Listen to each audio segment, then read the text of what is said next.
Welcome to class, everybody. My name is Josh Lee, and today's lesson is going to be all about plagiarism. How to avoid it, what you can do to stop being caught, and what the professors do to catch you. We're going to discuss all of those things today. Okay, so today's lesson, let me get ready here. It's actually pretty exciting. The reason why is because if you understand plagiarism correctly, you'll never plagiarize again in your life. That's the most important. I'm going to explain, like I said, everything that the professor looks for at your paper to actually catch you plagiarizing. So the very first thing we're going to do is actually go to Purdue. Purdue has an excellent writing center. It's a writing lab that they explain everything. Now, I do teach a 1-hour course that's everything about plagiarism, from the Fair Use Act all the way up to potential penalties and expulsion from school, and how to avoid it, but what to do when you actually get caught, type class. And that's a full hour course. One day I'll actually release that to everybody out in YouTube land, but for now we'll just stick with the basics. Now, plagiarism here at Purdue, let's jump right in and pull up my screen. Simply put, plagiarism is using someone else's ideas or words without giving them proper credit, period. Now, can you plagiarize out in the professional world? Absolutely. Now, the risks of plagiarizing out in the professional world are a lot more severe than plagiarizing in school. Now, school, you can get an F in the class, or get removed from the class altogether, or get expelled from the class, or expelled from the school. Out in the professional world, you could get fired, you could be deemed a liar for the rest of your life, and you can get sued for plagiarized work. So always keep in the back of your mind, if these words aren't mine, where did I get them? And if they're not mine, just put an in-text citation. It's actually pretty simple. Give the credit where credit is due. I'm not going to go over Purdue's site altogether, but it provides excellent resources. If we go down here to plagiarism facts, it gives an example of when is something plagiarized. Now, here's something that nobody pays attention to, and it's this. It is possible to plagiarize yourself. In academia, if you repurpose a paper from previous classes or write one paper for 2 classes without the instructor's permission, this is plagiarism. Now, I teach a different class on, it should be your first class at school, but I teach an entire class on what to do to prepare yourself for college. And one of the things that I recommend is saving your papers, because you're doing the research, guys. So you're doing research, and chances are you're going to have a similar assignment in the future, or you're going to be able to use that research from a previous assignment on your current assignment. Now, plagiarism, yes, you can absolutely get in trouble for plagiarizing your own work, especially if you're turning in the exact same papers. I never recommend turning in the exact same papers. I think that is complete nonsense. But once again, some of the classes have the exact same assignment. So in those cases, reach out to the professor and see what they want. So they have common knowledge and attributions, what you can do, plagiarism exercise, best practices for teachers. They have everything. Should I cite for this poster is a good one. Let's see if I can get this. That's a big poster. Guys, make a long story short, if the idea is not yours, and you're using somebody else's work, you need to cite it. So use an in-text citation, use a reference at the end, and get on with your life, right? You don't want to get caught up in plagiarizing something. Now, even me as a professional, sometimes I actually forget to put in-text citations in there, but I put them on the references. That is still considered plagiarism, guys, because you're not citing exactly where in your document that you got that information, or where you're using that information. So if you have a reference on the bottom of your essay, you need to have an in-text citation that matches that reference. Very, very simple.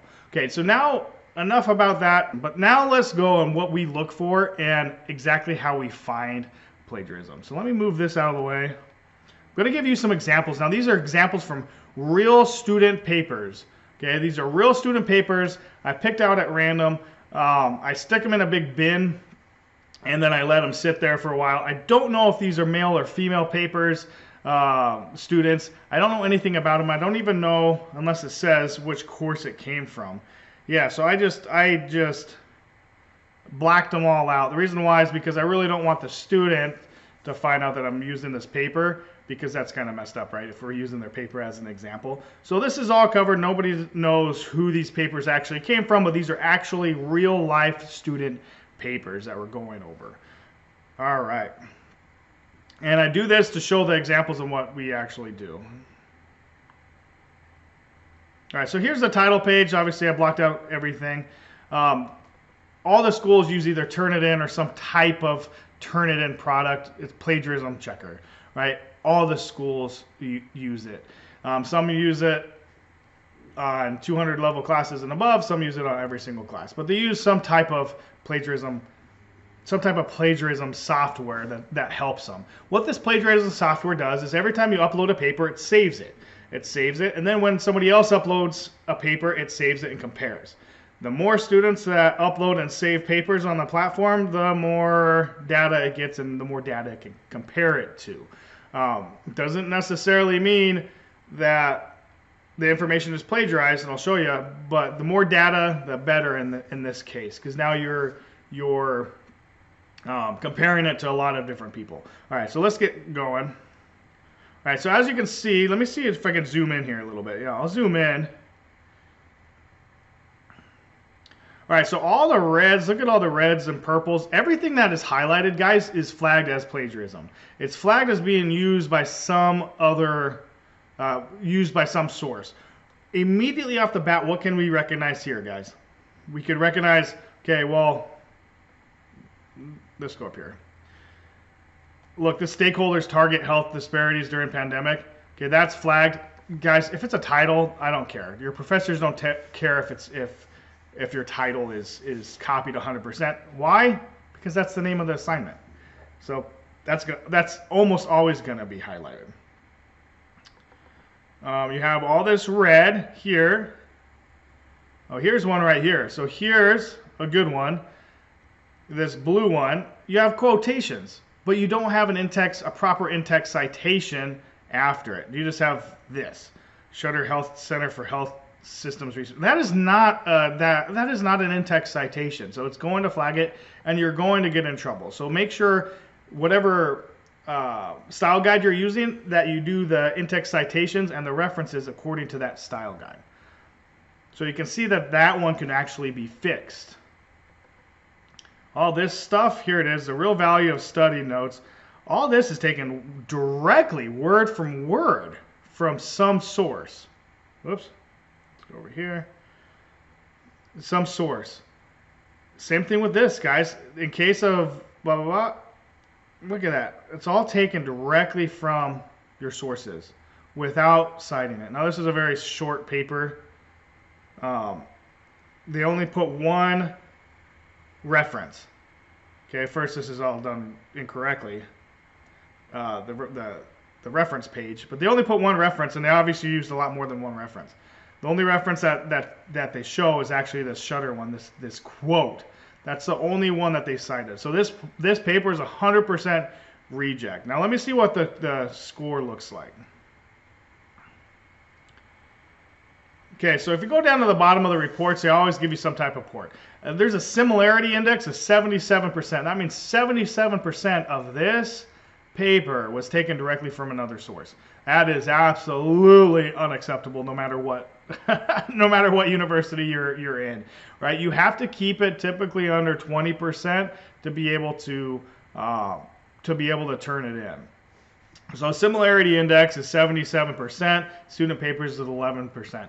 Now the older classes, so if it's a 5-year-old class and it's taught at multiple universities, that Turnitin might be a little bit higher, just because now you have thousands of students taking the exact same course, turning their papers into the exact same program, so the chances of you actually getting dinged for plagiarism goes way up. The reason why is because you can't, you might not be able to change the words as much as you want to, or paraphrase or rephrase as much as you want to. So even though you rephrase that paragraph, the information, it might be rephrased so closely to another, like another student rephrased it, that you might get a flag too. So just be cognizant of that. So it says 77% similarity index, 68% internet sources, and 11% student papers. Now, 11% student papers, I always find it funny because I almost 100% guarantee that this student has no idea or doesn't have any friends at Midland College or Western International University. I almost 100% guarantee it. What this means is that a student from these colleges, so Midland College and Western International University, submitted a similar assignment and to turn it in first, right? So now you have a paper that's submitted by these universities, and so the university actually takes control of that data, for instance. Those students likely got their data from online, right? But how the Turnitin software works and how other plagiarism software works, it prioritizes it. So if it's a student paper, then it puts it in a big basket, and that's I guess the most important basket that Turnitin looks for is that student paper basket. And I know I'm getting on a tangent, but that's the most important because some students actually will turn in 100% student paper. Now, if this student paper is anywhere up in the 50% range to 100%, if it's 100%, they took it from somebody else. Even if it's a 90%, they took it from somebody else. It's impossible to get that high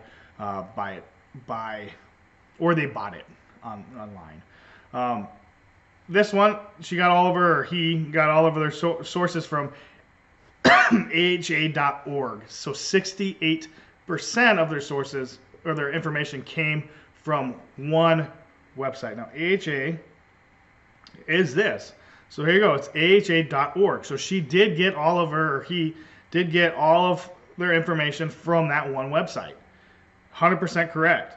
But where is it, right? And why is the information not paraphrased, rephrased, or summarized? That's what you guys have to keep into consideration. Use somebody else's work, paraphrase it, rephrase it, summarize it, or use a direct quote. Every time you have a direct quote, there needs to be an in-text citation right after it. Okay, so looking at this paper, I'm going to copy if I can.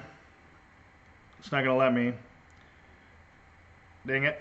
So another way that I look at student papers for plagiarism is actually copying and pasting directly into Google. Sometimes I copy and paste it and it gives me the exact source on where the student is taking that information from. So I'll copy and paste maybe 2-3 sentences that are flagged like this, paste it right into Google, and it tells me which source it came from and where they got it. That's a great way that teachers check for plagiarism.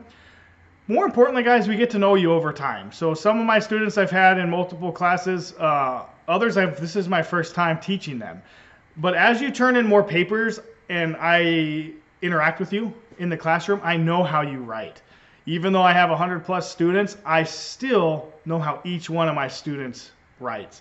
I've been doing it a very long time, so somewhere in my Rolodex, I keep track of my student papers. So if you write one way and then it suddenly changes into something different where your voice is different, every author has their own voice, where your voice on your paper is different, it's a very clear tell that something's up.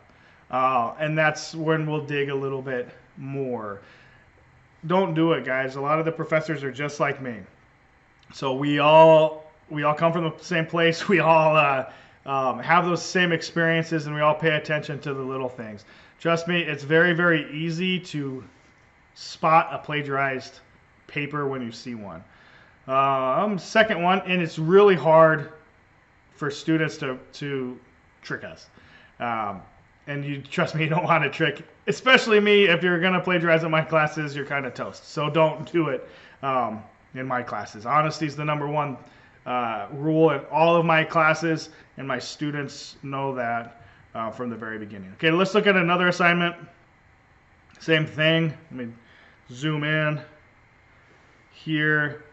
Okay, let's see if we can save any of this stuff. Okay, so the support our law enforcement, blah, blah, blah, blah, blah. Okay, this is all taken directly because it is a direct quote. But once again, this is not a proper in-text citation, guys. It's not a proper in-text citation. If you don't properly cite your source, you're going to get it flagged. It's going to get flagged. A lot of schools will automatically reject your paper if it's over a certain percentage. Others will allow you to fix it. I'll typically allow you to fix your first one, but you need to pay attention to the Turnitin report or the plagiarism report to make sure that your paper doesn't get flagged. Okay, so this next section right here, Dang Cortana. Okay, right here is taken another word for word. It directs law enforcement officers who possess reasonable suspicion that an individual is unlawfully blah, blah, blah, blah. Okay, guys, this looks like it's plagiarized. This student does not write like this. It looks like, even though it's flagged here, if I were to read this, I would say, hey, it's plagiarized. Just because this is not how the student writes. Go down a little bit more. You have a lot more references this time. See, 1, 2, we're up to 7 different sources. Sorry, my computer wants to put that up.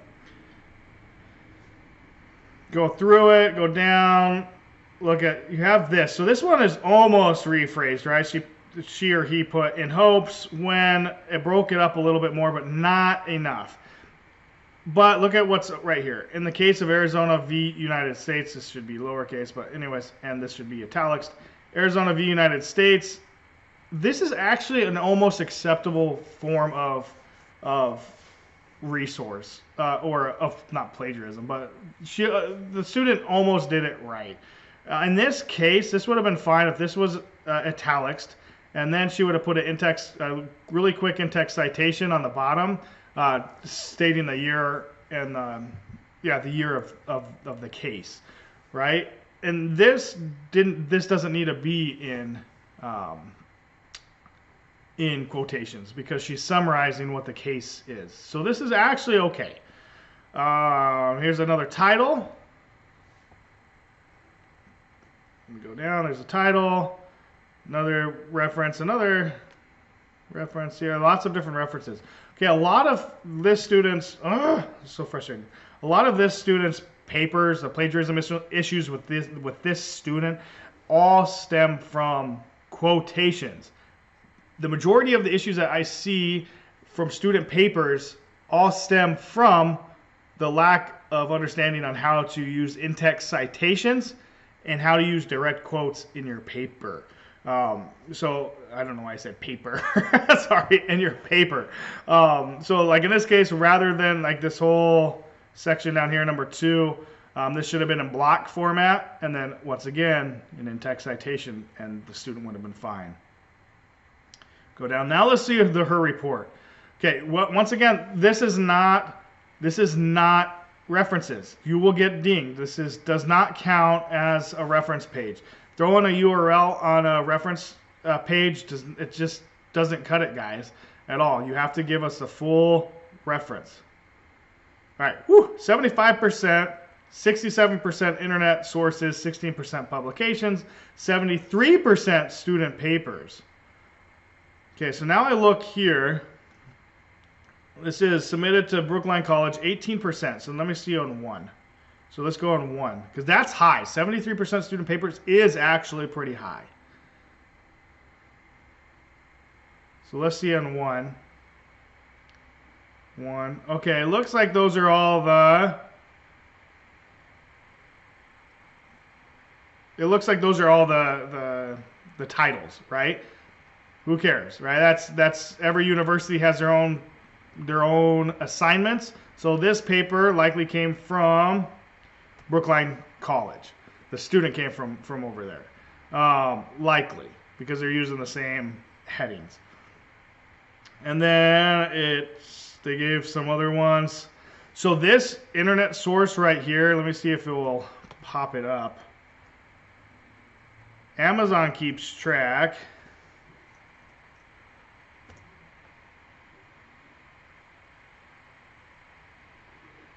Okay, so you go here.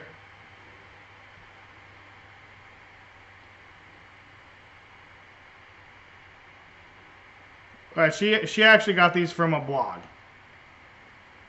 You can see this Amazon source, this public database is actually pretty interesting if you know how to read code. It gives you a lot of information. So she got this information. Whoops, what information? This one. From a blog. So a lot of her stuff came from some kind of blog source. 8% Austin Pay State Unarity. Maybe that's right. 8% came from there. Cornell Law, 6%. Monroe College. Like I said, guys, a lot of you're seeing these colleges and universities. I doubt the student knows this many students from other colleges.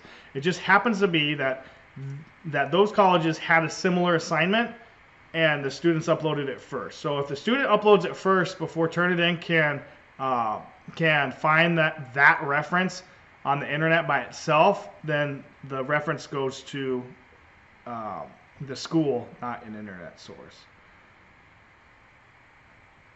Okay, so this one is actually obviously way too high.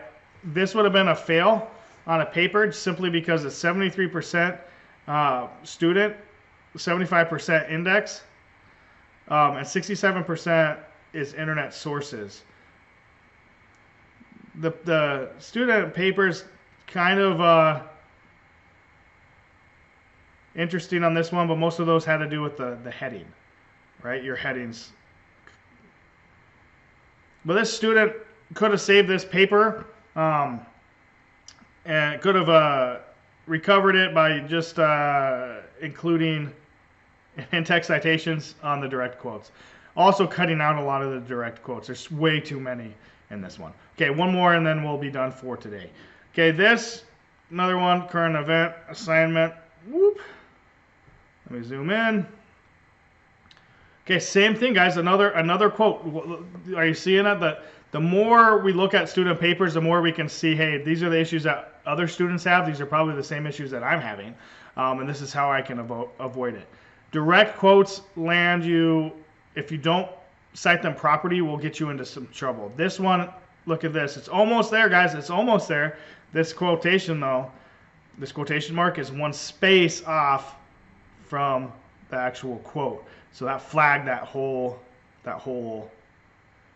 section. Also, this needs to be a comma, and then the in-text citation, then a period, and that wouldn't have flagged. Okay. And where'd this one? A man who refuted to go into Costco's policy. Okay, so they're just rephrasing. This is all like a paraphrase of the case of whatever they're analyzing. This also will be flagged. This is actually not acceptable. You need to rephrase it. They're not even rephrasing. They're actually taking the summary directly from their source on that legal case. Yeah, so they'll need to rephrase it and paraphrase it.